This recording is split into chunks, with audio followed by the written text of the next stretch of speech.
It was one of those stormy evenings when the sky seemed to weep without pause. Rain lashed against the windows of the small apartment. Thunder rolled like a distant war drum, and the streets below gleamed with restless rivers of water. Clara Evans hurried up the stairs of her modest home, carrying grocery bags while trying to keep her umbrella from turning inside out. She was exhausted, but as always, her little daughter, Lily, was her anchor. The moment Clara stepped inside and heard the girls' laughter, the weight of the day lessened. That night, however, fate had conspired to place another burden on her already full shoulders. On her way home from work, she had spotted Ethan, a colleague from her office, stranded by the side of the road with his car refusing to start. He had no umbrella, no jacket, and looked utterly defeated. Clara, compassionate by nature and unable to ignore anyone in need, offered him a ride. When the storm worsened and she realized the buses had stopped running, she made a hesitant but kind decision. "You can stay at my place tonight," she told him, trying to sound casual even as her heart beat faster. "The storm won't let up, and it's too dangerous to walk anywhere." Ethan gave her a grateful look, though there was something deeper in his eyes, something unreadable. He accepted quietly, stepping into her small home where warmth and laughter contrasted the storm outside. Lily took to him immediately, curious and talkative, asking him about his job, his favorite color, whether he liked cartoons. Ethan answered with surprising gentleness, his usual cool demeanor softened by the innocence of the child's questions. Clara observed this with a mix of relief and unease. Ethan was always polite at work, though he carried an aura of mystery, and tonight he seemed different, more human, more approachable. She served him a simple meal, pasta with vegetables, the kind she often made on tight budgets. To her surprise, he complimented it sincerely, not with the dismissive politeness she expected from a man who seemed so refined. Later, when Lily fell asleep, Clara found herself sitting across from him at the small kitchen table, the dim light of the bulb overhead making the moment feel strangely intimate. "You didn't have to do this," Ethan said softly, his gaze holding hers. "Most people wouldn't." Clara shrugged lightly, trying to brush away the heaviness in his tone. "It's just kindness. And besides, I know what it's like to need help and not have anyone around." That statement hung in the air, delicate and powerful. He didn't press her for details, though she saw the curiosity flicker in his eyes. Instead, he shifted the conversation, asking about her life, her daughter, her dreams. No one ever asked her these things, not with genuine interest, and against her better judgment, Clara opened up. She spoke of her struggles balancing work and motherhood, of her late nights studying for certifications that might one day earn her a promotion, and of the quiet loneliness that sometimes crept into her life when the world went silent. Ethan listened, truly listened, and something about his attentive silence unsettled her. She wasn't used to it. When midnight came, she offered him the couch, apologizing for its narrowness. He only smiled and assured her it was more than enough. Yet long after she retreated to her room, Clara found herself unable to sleep. She kept replaying the way he had looked at Lily, the softness in his voice when he spoke to her, and the way his eyes seemed to see past the mask she wore at work. What she didn't know was that Ethan wasn't simply a colleague. He wasn't even who he appeared to be. Within days, the truth would unravel. He was the company's new CEO, sent undercover to understand the lives of his employees before officially revealing himself. But tonight, in her modest apartment with rain still battering the windows, he was just a man who seemed to belong to another world, and yet, for a fleeting moment, fit perfectly into hers. The next morning, the storm had passed. Sunlight streamed through the curtains, painting golden lines across the room. Lily, with her boundless energy, woke first and insisted on making breakfast with her mother. Clara moved around the kitchen, aware of Ethan's presence as he stirred awake on the couch. He looked strangely at home in her little world, stretching as though he hadn't slept that peacefully in years. "Coffee?" she asked, trying to keep her voice steady. "Yes, please," he replied with a warmth that unsettled her more than the storm had. Lily skipped over to him with a drawing she had made. "Look, I drew us. You, Mommy, and me," she announced proudly. Ethan stared at the paper for a moment, then smiled in a way Clara had never seen before, an expression of something deep, almost aching. The drawing showed 3 figures holding hands beneath a bright sun. Clara felt her throat tighten. It was only later that day, when she arrived at work and was called into an urgent meeting, that her world shifted. Sitting at the head of the table was Ethan, but no longer in the role of an anonymous colleague. He wore the authority of his true position, the company's new CEO. Her breath caught in her chest as realization crashed over her. He met her eyes across the room. For a heartbeat, the office disappeared, and she was back in her kitchen, watching him sip coffee and laugh with her daughter. And Clara knew. Her life was no longer going to be the same. Clara's pulse thundered in her ears as she stood frozen by the door, every muscle in her body straining to maintain composure.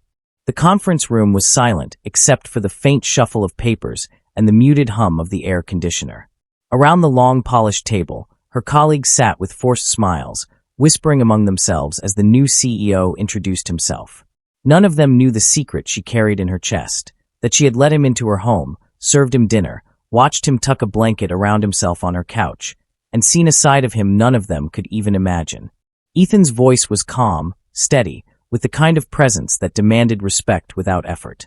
He spoke of vision, of innovation, of wanting to understand the people who made the company what it was. Every word only deepened the contradiction in Clara's mind.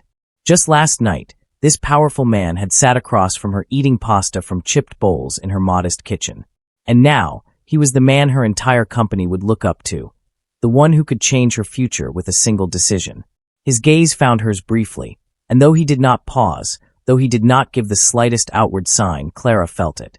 A silent acknowledgement, a connection that lingered between them, unseen by anyone else. She lowered her eyes quickly, her cheeks heating, her heart pounding as though she had done something forbidden. For the rest of the day, she avoided him. She kept her head down, focused on tasks, and tried desperately to erase the image of Lily's drawing, the one where Ethan stood holding hands with her and her daughter. That memory clung to her with unnerving persistence. It wasn't just a child's sketch, it had felt like a vision of something impossible, something her heart was foolish enough to want. By late afternoon, she thought she might escape unnoticed. But as she packed her things, a voice cut through the quiet hum of the office. "Clara, could you step into my office, please?" It was him. Every eye turned toward her, curious, envious, suspicious. She swallowed hard, nodding politely, and followed him down the hall. The door closed behind her with a soft click, sealing her inside a world of tension and unspoken truths. His office was vast, decorated with elegance and authority, yet the man who leaned against the desk watching her was the same man who had laughed softly at her daughter's jokes only hours before. "I imagine you're surprised," Ethan began, his tone measured. "That would be an understatement," Clara replied, forcing a small smile that did little to hide her nerves. "I didn't plan for it to happen this way," he admitted, his gaze steady on hers. "I wanted to know my employees before they knew me. But last night, I wasn't Ethan, the CEO. I was just a man caught in a storm who was shown kindness." Clara crossed her arms lightly, as if to shield herself. "You should have told me. Would you have let me into your home if you knew who I was?" His question was sharp, almost challenging, but not unkind. Her silence was the only answer he needed. Ethan's expression softened, and he stepped closer, lowering his voice. "Clara, I want you to understand something. What happened last night, your generosity, your honesty, it mattered. More than you realize." She met his eyes then, conflicted. "I don't want special treatment. I can't afford it. People will talk, and I need this job more than anything." He studied her, the weight of her words sinking in. She wasn't angling for advantage, wasn't trying to turn circumstance into opportunity. She was protecting her dignity, her daughter, her fragile stability. "That's not what I'm offering," he said quietly. "What I'm saying is, I respect you, and I see you." The intensity of his words unsettled her more than anything. No one in years had said something that pierced straight through her guarded exterior. She gathered herself quickly, taking a small step back. "Thank you, but I think it's best we keep last night separate from work." "Completely." Ethan nodded, though something flickered in his expression, something like disappointment quickly masked. "If that's what you want." And with that, he dismissed her. For weeks after, Clara threw herself into her work with relentless focus. She avoided Ethan wherever possible, though it became increasingly difficult. He had a habit of appearing when she least expected, watching her with quiet attentiveness during meetings, asking for her input on projects others barely noticed her for, encouraging her ideas in front of executives who normally overlooked her. At first, she assumed it was guilt, that he felt indebted to her because of that stormy night. But gradually, she began to realize it was something else entirely. Her colleagues noticed too. Whispers trailed behind her in the hallways, Speculation bloomed in hushed tones, and Clara felt the sharp sting of envy directed her way. She bore it silently, never confirming or denying anything, all the while holding her fragile boundaries intact. Yet at home, things were different. Lily spoke of Ethan often, asking when he might visit again, when he might eat her famous pancakes or see her new drawings. Clara brushed it off, insisting he was busy, that he wasn't part of their lives. But in the quiet of the night, when she lay awake staring at the ceiling, she knew she was lying to herself. He had become a part of their lives, whether she wanted to admit it or not. Then came the day that changed everything. It was late evening, long after most employees had left, when Clara stayed behind to finish a report. She was weary, her eyes heavy with exhaustion, when she heard footsteps approaching. She looked up to find Ethan standing there, no suit jacket this time, his tie loosened, his sleeves rolled up. He looked less like a CEO, and more like the man she had first seen stranded in the rain. "You work too hard," he said gently. Clara gave a small laugh. "Says the man still here after midnight." He smiled faintly, then grew serious. "Clara, I can't keep pretending. Last night, your home, your kindness, it wasn't something I could forget.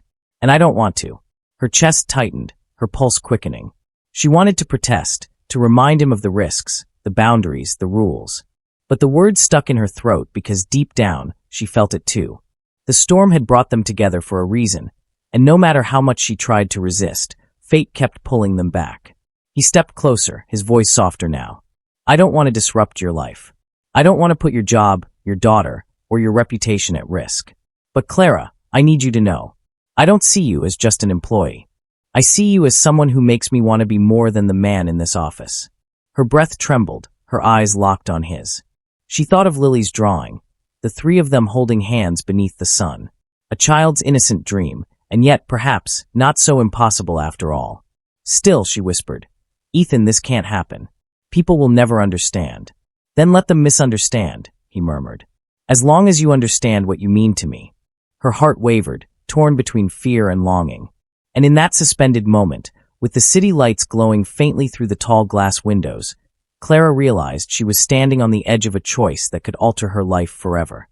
Clara stood in that office, her heart caught between the gravity of her fears and the pull of a truth she could no longer deny. Ethan's words echoed inside her like a promise, unraveling all the walls she had built to keep her life in balance. For so long, she had lived with caution, moving carefully through a world where a single mistake could cost her everything. Her job, her stability, the fragile security she had built for Lily. And yet, here was a man who had every reason to remain distant, who could have lived his life untouched by storms or struggles, choosing instead to stand before her, stripped of pretense, asking for something deeper than loyalty. In the weeks that followed, Clara tried desperately to convince herself that nothing could come of it. She focused on her work with greater intensity, refused to linger in his presence, and reminded herself again and again of the consequences. But fate, it seemed, had grown impatient with her denial. Circumstances kept drawing them together. Late meetings, chance encounters in the cafeteria, moments when their eyes met across a crowded room and refused to look away. And through it all, Ethan never pressed, never demanded, but his silent devotion spoke louder than any declaration could. What Clara did not know was that behind the polished armor of his role, Ethan had been wrestling with his own truths. He had inherited not just a company but a legacy, one that demanded perfection, power, and detachment. Yet the night he spent in Clara's modest home had opened his eyes to something no boardroom could teach him. The value of humility, of family, of a life built not on wealth but on love. For the first time, he questioned what kind of man he wanted to be, and every answer led him back to her. The turning point came one Friday evening when Clara stayed late to finish a project that would determine the fate of her department. Her colleagues had long gone, the office echoing with emptiness. She worked tirelessly, her pen scratching notes across the pages, her mind consumed by numbers and deadlines.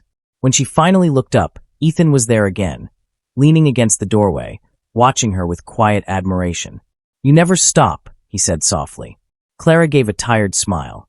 "I don't have the luxury to stop." He walked closer, placing a folder on her desk. Inside was a proposal, an entirely new program designed to support single parents within the company, offering them childcare assistance, flexible hours, and pathways for advancement. Her breath caught as she scanned the pages. This is incredible," she whispered. It's because of you, he replied. Because of what I saw in you, and in Lily. You reminded me what real strength looks like. I want this company to reflect that strength. And I want you to help me build it. Her eyes filled with tears she hadn't expected. This wasn't just kindness. This was recognition, respect, and something more, something that reached into the deepest parts of her heart.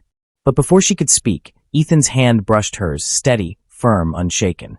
Clara, I've spent my life surrounded by people who wanted something from me. But you gave without asking. You opened your home to a stranger, and you showed me a world I never knew I needed. I don't want to stand at a distance anymore. I want to be where you are, where Lily is. Not as your boss, not as your colleague, but as a man who has finally found the one thing worth holding on to. The words pierced her, breaking down every wall she had left. She thought of Lily's laughter, of the way her daughter's face lit up whenever she spoke of Ethan, of that innocent drawing taped proudly to the fridge. A vision born of a child's imagination had slowly become her reality. For a long moment, Clara said nothing. She closed the folder, set it aside, and looked at him. Not as her CEO, not as the man who held power over her career, but as the man who had stood shivering in the rain and accepted her kindness with humility. The man who had listened when no one else cared. The man who had dared to see her when the world overlooked her. I'm terrified, she admitted at last, her voice trembling. Terrified of what people will say, of how they'll judge me, of what it might mean for Lily if this doesn't work. Ethan stepped closer, his hand gently cupping hers. Then let me take that fear and carry it with you. We don't have to hide, Clara. We don't have to pretend. We just have to be brave enough to choose what's real.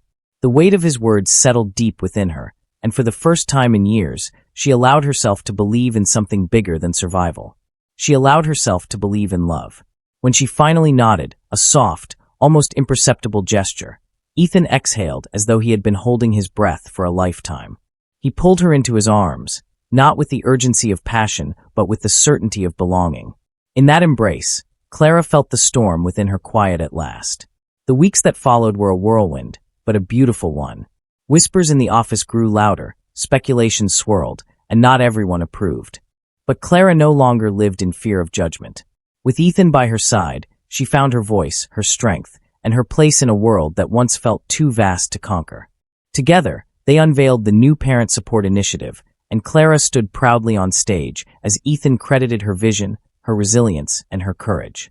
For the first time, she was not just surviving, she was leading. At home, Lily embraced Ethan with the boundless love only a child could give, never questioning, never doubting, simply accepting him as part of their world. And on quiet evenings, when the city lights sparkled beyond their window, Clara would watch as her daughter fell asleep on Ethan's lap, her tiny hand curled trustingly around his. In those moments, she knew the risk had been worth it, that the leap of faith she had once feared had led her exactly where she was meant to be. The storm that had once brought him to her door had passed, but its memory lingered, not as a shadow, but as a reminder. Sometimes life's greatest gifts arrive unannounced, in the most unlikely of forms: a stranger in need, a night of unexpected company, a kindness offered without expectation. And sometimes, those moments bloom into something that changes everything. Clara Evans had opened her door to a colleague, never knowing he was the company's new CEO. But in truth, she had opened the door to her own future, one that carried not just stability, but joy, love, and the promise of a life her daughter could look up to with pride. And as Ethan held her hand beneath the quiet glow of the evening, Clara realized the storm had not been an accident. It had been fate, powerful, relentless, and unstoppable, leading her to the one place she had always belonged.